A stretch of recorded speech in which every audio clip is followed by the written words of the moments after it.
Hello and welcome, I'm QuestwithKoles, and this is my Winterspell set review for top 12 cards from every ink color from Winterspell. This is the set review for the standard meta, not Infinity, not Sealed, not Draft, not Limited, but this is this kind of Lorcana you can walk into your local game store and sit down and play at a set champs or what so have it. Starting at number 1, being the most impactful card per ink to the least most impactful card with some honorable mentions at the end.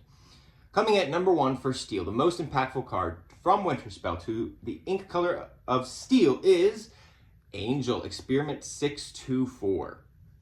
She's a 4-drop inkable with 2 different abilities here. When you have no cards in your hand, she gains Resist 2, and she's got another ability here that allows you to discard a card from your hand to deal 2 damage. And yes, you can do that right after playing her. She's crazy, guys. She is relevant in so many different builds, I think. Obviously, all of them have to run Steel, but this gives Purple Steel some more flexibility. This gives Amber Steel some more flexibility, and I just don't see a downside to this card. It is 10 out of 10, and her Enchanted is probably my number 1 chase for the set. I'll drop it here. Stonks.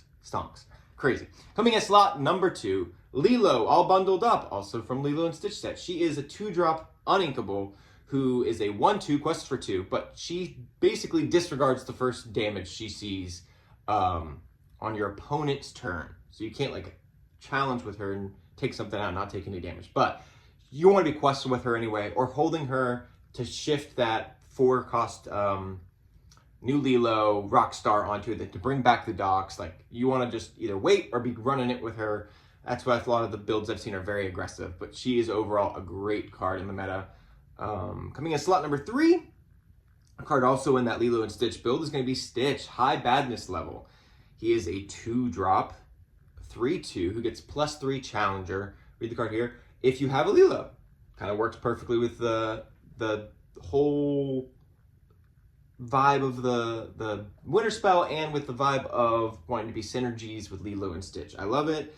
I think his challenge ability comes in less often than like he'll buff the new, I think who's in my honorable mentions, or maybe it wasn't for Amber, but the new 1-drop Lilo who can gain an extra lore if you have a Stitch.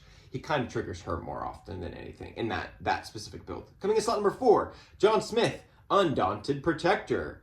Basically, he's like, target me instead of anything else. Very good. I think it'll be interesting to read some of the new rulings on this when you have multiple of him out.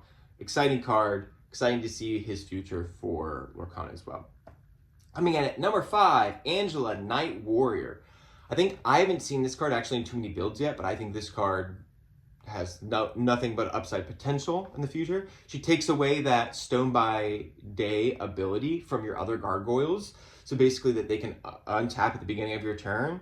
And she's got Resist 2. She's decently status. She's inkable. Like, I think she's pretty good. I think there's maybe the thing is just other cards that are better that are inkable in that slot you could run, but I think you could build a gargoyle deck that could be really awesome and really fun. I'm excited for when we get Human Demona and the Pack and some other awesome cards from the Gargoyles world, but we'll have to be patient on some of that. Maybe we'll get the Pack with in the Wilds Unknown. That'd be fun. Coming in at slot number 6, Keep the Ancient Ways, Action, a Song. It's an additional Pete that you can sing. It's amazing. It kind of stops some play of your opponents.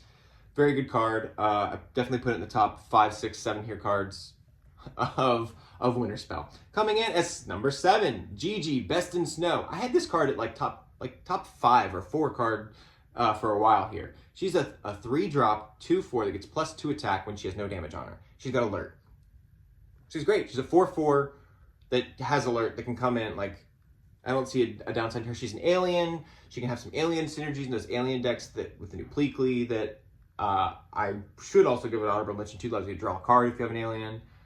Pretty awesome. I think that I've already seen her in a lot of builds. I think you only see her in more builds as well.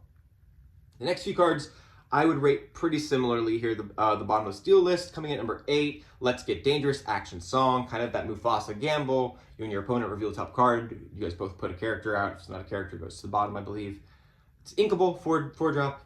I would love to see the build of this happen. Drop a link if you've got a build for this deck. I haven't seen it yet, but I think people don't want to give their opponent the opportunity to get a better character than them. So that's why people aren't trying it too much yet. Coming in at slot number 9, Darkwing Duck Warrior. Darkwing Duck Warrior. Read his card right here. I'm going to try to scoot through. I'm already at 5 minutes, so scoot through these last few here. Rapunzel at number 10. Ethereal Protector, who's got that boost ability. Coming in as slot number 11. Darkwing Duck. Cool Under Pressure. He's got a couple different abilities. Pretty exciting as well. I love all the Darkwing Ducks cards we got here with Winterspell. Right on theme here for his icy palace and world he kind of lives in. I love it. Coming in slot number 12, the last card, most impactful steel card, I think you'll see from Winterspell is Li Shang, Valiant Leader. He's got a shift line, and he's like a 7-9, something like that. Or 6-7, or something like that. I'll drop his card here. Uncommon. I think it'll be relevant. There's a lot more Li Shangs he can shift onto now that are still in the meta, that are pretty playable.